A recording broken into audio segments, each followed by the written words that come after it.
Hello and thanks for joining us at interest.co.nz. I'm Jenée Tibshraeny and today I'm at the Reserve Bank talking to the Assistant Governor, Christian Hawkesby. Thanks for your time, Christian. No, thank you. Governor Adrian Orr yesterday made a comment. He said that the Reserve Bank would not make a knee-jerk reaction to coronavirus. What would need to happen in the next 2 weeks for the Reserve Bank to cut the OCR by 50 basis points? Well, I think that comment was really about what are we focusing on at the moment, and what we're focusing on is working really closely with the rest of government to understand the situation, working with the Treasury, MB, Ministry of Foreign Affairs, the Ministry of Health, to really get a really good handle on the situation right across government. And there are other parts of government that are much better tapped in to the full picture than us, so we're taking advantage of that. We're working really closely to understand what other policy measures are being taken, and obviously there are a number that are quicker off the blocks than us, who have more targeted measures that are targeted directly at the effect. Okay, so these are coronavirus. Things like what the Beehive can do in terms of wage subsidies to affected businesses and these sorts of things being discussed. That's what you mean? Exactly, to the extent that specific sectors are being affected, specific supply chains are being affected, understanding what those are, understanding how they're being addressed. Also, closer to home, we're really focused on the banking system and how are markets holding up, how are funding markets holding up, how are banks' relationships with their clients who might be affected by coronavirus. And so that's really our first point of call and our main focus, at least in these initial stages. Okay. How much worse would the coronavirus situation need to be for the Reserve Bank to think, hey, okay, it's no longer just the fisheries, crayfish people and the tourism providers and the education providers, and actually we need to cut interest rates, make it cheaper for people to borrow and get them spending that way. At what point do you really start taking that approach and stepping in with the government? Yeah. So what we need to think through is, to what extent is it a supply side issue around supply chains, around specific sectors being affected, in which case monetary policy can't provide direct help. We can lower interest rates, but is that going to help a specific sector or a specific part of the economy? And if it's a supply chain issues, having more demand may not be able to be met by lack of supply. So that's one way to look at it. So the question for us is really, to what point does it spill over and become more than just specific sectors and just specific supply chains being affected, and at what point is it a broader economic-wide lack of demand, lack of confidence? And I think that's where it starts to spill into considerations around what role could monetary policy play.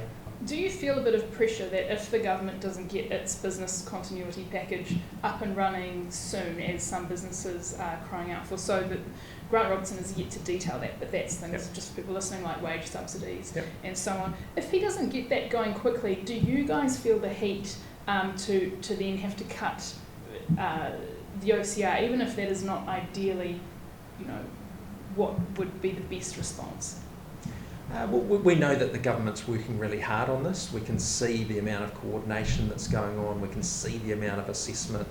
We can see the number of options that they're looking at and that they've announced. So we can absolutely see the will. It's coming. And we can see the will to deliver it, and that's great from our perspective, because it's a policy response that's required, across the piece to deal with this. From when we step back and look at it, to us, we need to look beyond just coronavirus. We need to see how does that fit into our assessment of the global economy, the domestic economy, and ultimately the outlook for inflation, and whether we've got policy settings right to meet our inflation target. So that's the prism through which we look at things. Reserve banks around the world often act in tandems, and one reason for that is to prevent currency fluctuations, or to prevent our dollar from spiking when, say, the Federal Reserve cuts interest rates. Yep. But we've had the Federal Reserve make an emergency 50 basis Yep. point cut, and our dollar is still really weak. So if our dollar remains weak, which is good for exporters, and there's a widely held view that we need a targeted fiscal response, then why would we cut the OCR? Well, at the moment the currency is weak, and partly because what's happening to the shape of the yield curve and what expectations are priced into markets around what actions we might take. At the moment there's somewhere between 25 and 50 basis points priced for March, so that will be one of the things that is underpinning where the currency sits at the moment. You know, from our perspective, we need to look beyond the short-term volatility in the currency that might be driven by, is one central bank cutting at the moment and they're not cutting at the moment. You know, that's a short-term perspective and short-term volatility. We need to look through into the medium to long term and say, what is the right thing to do for the New Zealand economy, given where we're at and given what we're facing ahead of us. But the benefit that we've got is that we start from a really strong position. We've got inflation pretty much at the midpoint of our target. We're at or through maximum sustainable employment, so that puts us on a really strong footing to then look ahead and think, well, where do we need to set things to ensure that we keep a target going forward. And look, just to put your kind of financial stability hat on, what sort of position are banks in at the moment to keep lending at kind of normal rates to keep things going? How much liquidity is there? We have a well-capitalised banking system, so that's another good, strong starting point that we have. And we have a well-funded banking system. We know that the main banks have funding programs that give them a good amount of headroom about the amount of funding that they have, and a good amount of headroom about when it is that they need to come back to roll that funding over. But that's obviously a key focus for us with our financial stability hats on, is how are those funding markets functioning globally. Have you given any consideration to pushing out the time when those new bank capital requirements need to start kicking in? So banks have 7 years to implement them, starting from July, I believe.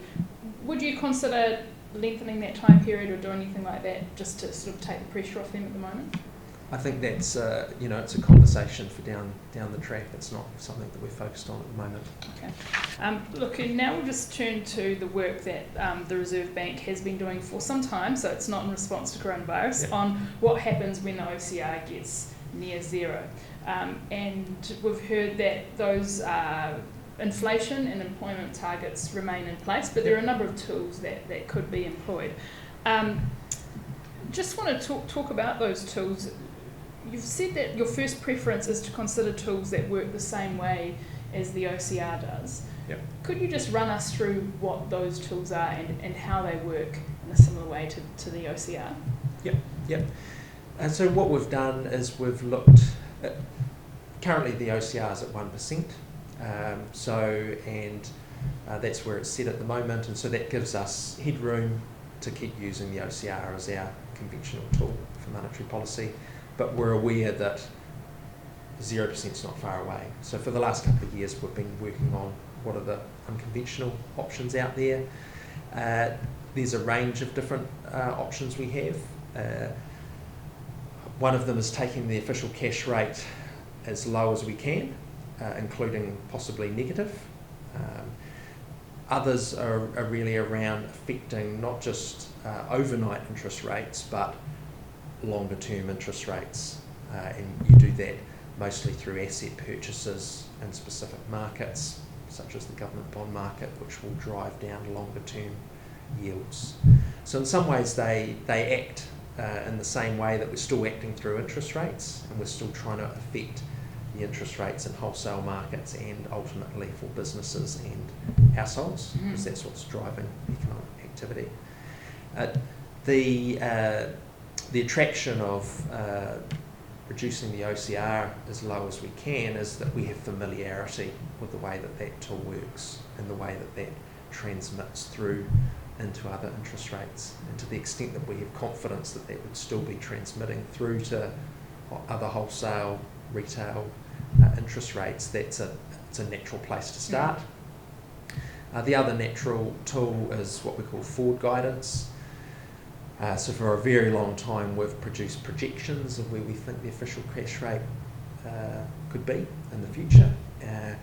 Forward guidance is really just taking that one step further and saying that's not just our projection, we are committing to keeping the OCR at that level for that period of time. Okay. So that's a sort of an enhanced approach to what we have at the moment. The other thing that we talked about in our document yesterday was participating in the interest rate swap market, such that we would receive interest rate swaps above a certain level of interest rates.